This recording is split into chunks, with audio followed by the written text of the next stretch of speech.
పశ్చిమ రాయలసీమ పట్టభద్రుల ఎమ్మెల్సీ ఎన్నికల్లో చల్లని ఓట్లు ఇప్పుడు చర్చనీయాంశంగా మారాయి.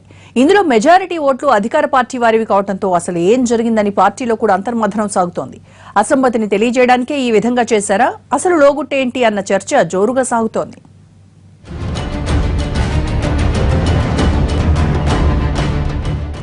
తూర్పు పశ్చిమ రాయలసీమ పట్టభద్రుల ఎమ్మెల్సీ ఎన్నికల్లో విజయం అంచులదాకా వచ్చి ఓటమి పాలైంది టీడీపీ.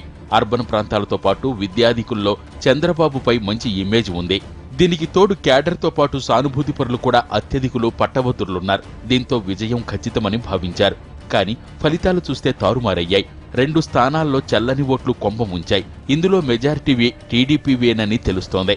టీడీపీ అభ్యర్థుల పేరు ఎదురుగా మొదటి ప్రాధాన్యత ఓటుగా 1 నెంబర్ ఉండగా ఆ పేరు ఎదుట టిక్ మార్కు పెట్టడంతో అవి చల్లకుండా పోయాయి. మొత్తం 12,000 చల్లని ఓట్లు కాగా అందులో టీడీపీ వాటా 10,682.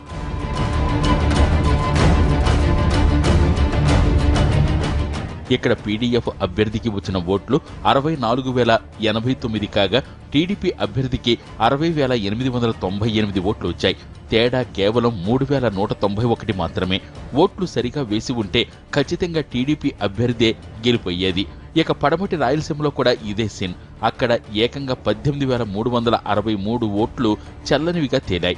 ఇక్కడ టీడీపీ అభ్యర్థికి 13,000కు పైగా చల్లని ఓట్లు పడ్డాయి.